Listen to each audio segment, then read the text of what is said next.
Kingdom Monera, जिन्हें RH. Whittaker ने 5 kingdom classification में दिए थे, प्लांटी, एनिमेलिया, प्रोटिस्टा, फंगी और मोनेरा। जो हम मोनेरा के बारे में यहाँ पढ़ेंगे। मोनेरा यूनिसेलुलर प्रोकारियोट्स होता है। इसका सेलवाल जो होता है नॉन सेल्यूलोसिक होता है, जो बना होता है, किससे बना होता है? पॉलीसैकेराइड और अमीनो एसिड, जिसे म्यूरिन कहते हैं।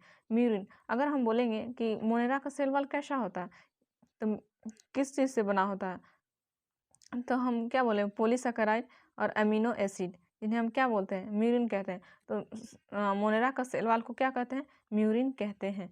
इसमें न्यूक्लियर मेम्ब्रेन नहीं होता है, अब्सेंट होता है।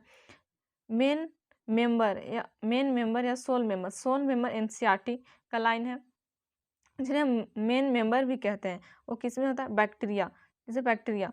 तो हम देखेंगे किंगडम मोनेरा में जो भी आता है, जितने भी मेंबर आते हैं वो क्या होते हैं? बैक्टीरिया होते हैं। क्या होते हैं? बैक्टीरिया होते हैं। तो ये बोले कि बैक्टीरिया जो होते हैं वो मोनेरा किंगडम में होते हैं, या बोल सकते हैं कि किंगडम मोनेरा में बैक्टीरिया होते हैं। ठीक है, तो यहाँ एनसीईआरटी का सभी पॉइंट इम्पोर्टेंट है। Bacteria as a group show the most extensive metabolic diversity. ये लाइन अगर समझ में नहीं आया हो तो हम आगे और अच्छे से समझाएंगे, तब वहाँ समझ में आ जाएगा। ठीक है, मोस्ट अबंडेंट माइक्रो ऑर्गेनिज्म भी होते हैं किसमें?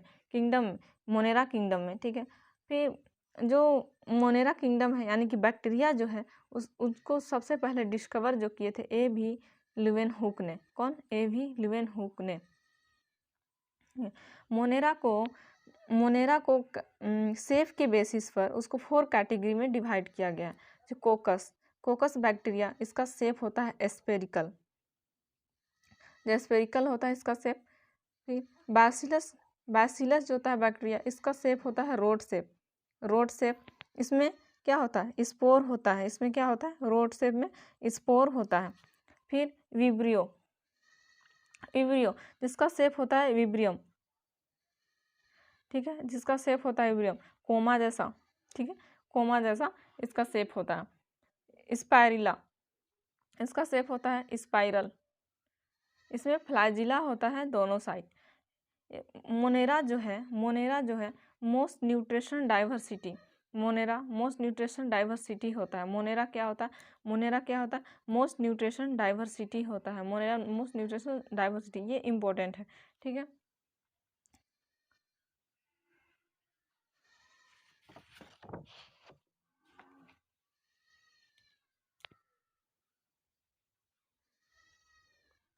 अब मोड ऑफ न्यूट्रिशन के बेसिस पर मोनेरा को 2 टाइप्स में डिवाइड किया गया है, ऑटोट्रोफिक और हेट्रोट्रोफिक।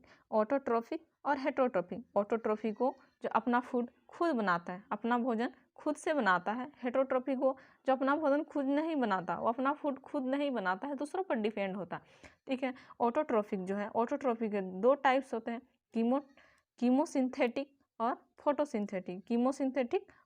फोटोसिंथेटिक। ठीक है, तो कीमोसिंथेटिक में केमिकल रिएक्शन होता है, एनर्जी को ऑब्जर्व करता है, फिर फूड का प्रोडक्शन होता है।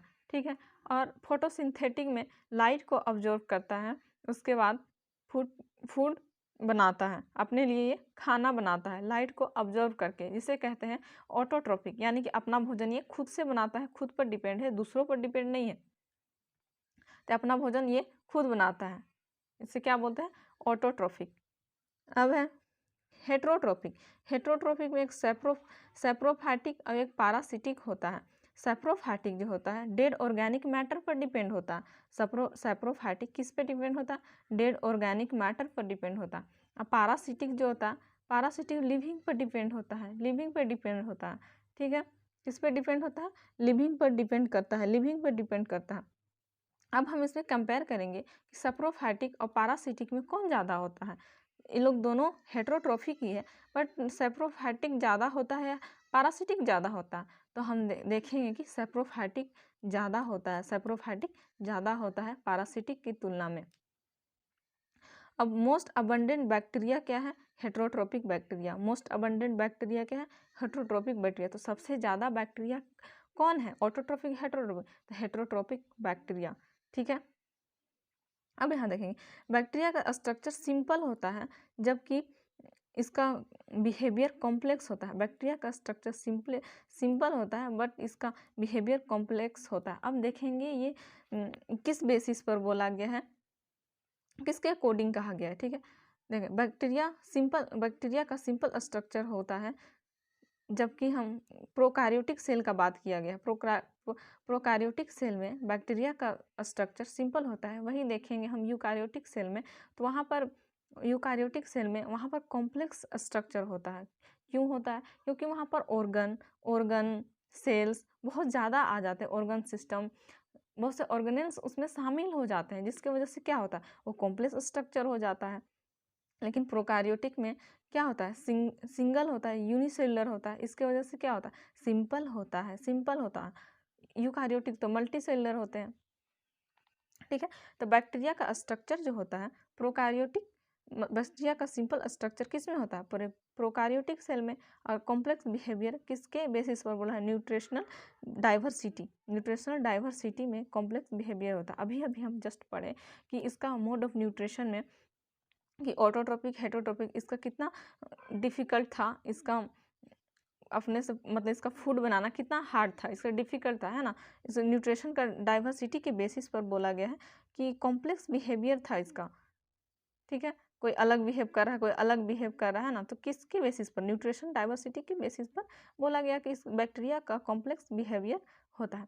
अब मोनेरा को जो है क्लासीफाई किया गया, मोनेरा को दो भाग में क्लासीफाई किया गया, टू टाइप में, Archie bacteria and you bacteria. ठीक है, Archie bacteria and you bacteria. तो हम पहले पढ़ेंगे आर्की बैक्टीरिया के बारे में। किसके बारे में? आर्की बैक्टीरिया के बारे में हम पहले पढ़ेंगे। ठीक है, आर्की बैक्टीरिया जो है इनको एंसिनेंट बैक्टीरिया भी कहते हैं। ठीक है, आर्की बैक्टीरिया को एंसिनेंट बैक्टीरिया भी कहते हैं, ये बिकॉज क्योंकि ये प्रिमिटिव सेल स्ट्रक्चर है, इसका प्रिमिटिव सेल स्ट्रक्चर इसमें जो है नॉट वेल डिफाइंड होता है, वेल डिफाइंड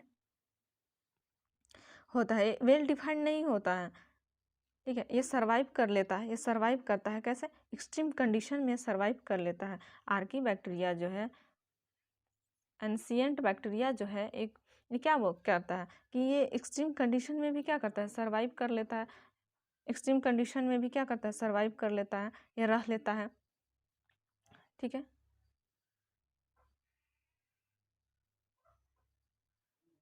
इसका सेल वाल जो है पॉलीसैकेराइड एंड लिपोप्रोटीन का बना होता है। लिपोप्रोटीन ब्रांच चेन होता है, पॉलीसैकेराइड एंड क्या, लिपोप्रोटीन का बना होता है, जो कि ब्रांच चेन होता है। ठीक है, तो बोलेंगे कि बैक्टीरिया का सेल वाल कैसा होता है, पॉलीसैकेराइड का बना हुआ, लिपोप्रोटीन जो कि ब्रांच चेन होता है। अब ये किस कंडीशन में रहता है, हार्श एंड एक्सट्रीम कंडीशन में रह लगता है, लाइक हाई टेम्परेचर, लो पीएच में, हाई सॉल्ट कंसंट्रेशन में रहता है।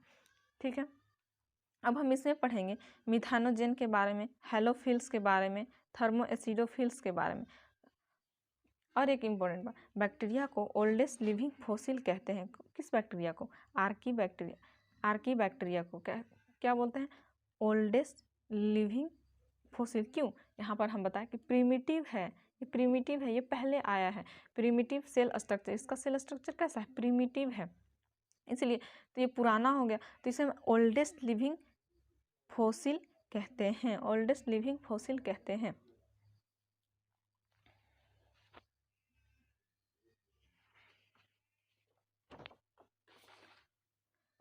अब पढ़ेंगे मिथानोजेन जो होता है हार्सी एरिया में मिलता है। मिथानोजेन कहाँ मिलता है, हार्सी एरिया में मिलता है, मतलब दलदली क्षेत्र में, दलदली एरिया जहाँ होता है वहाँ मिलता है। बिकॉज क्या करता है, या प्रोडक्शन ऑफ मीथेन गैस का क्या करता है, प्रोडक्शन करता है।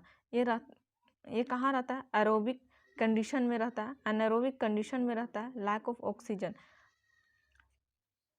हार्सी एरिया से गट रूमिनेंट एनिमल्स, ठीक है, गट में रूमिनेंट एनिमल्स में ऐसे काउस, बफेलो, इस समय कॉमर्शियल यूज इसका होता है बायोगैस बनाने में। किसमें? बायोगैस बनाने में। प्रोडक्शन करता है मीथेन का। मीथेन का प्रोडक्शन कैसे होता है? डंग ऑफ एनिमल से। डंग ऑफ एनिमल से क्या होता है? मीथेन का प्रोडक्शन होता है। एनिमल के डंग से मीथेन का प्रोडक्शन होता है। अब हेलोफाइल्स के बारे में पढ़ेंगे। हेलोफाइल्स के बारे में ये रहता है एक्सट्रीम सैलिन और सॉल्टी कंडीशन में रहता है। ठीक है, एक्सट्रीम सैलिन और सॉल्टी कंडीशन में रहता है। थर्मोएसिडोफिल एक्सट्रीम हॉट या एसिडिक कंडीशन या सच हॉट स्प्रिंग में रहता है। एक्सट्रीम हॉट स्प्रिंग या फिर एसिडिक कंडीशन में रहता है। सबसे इम्पोर्टेंट यहाँ ये है, सबसे ज़्यादा मिथानोजेन जो है ये सबसे ज़्यादा इम्पोर्टेंट है। ठीक है, थैंक यू।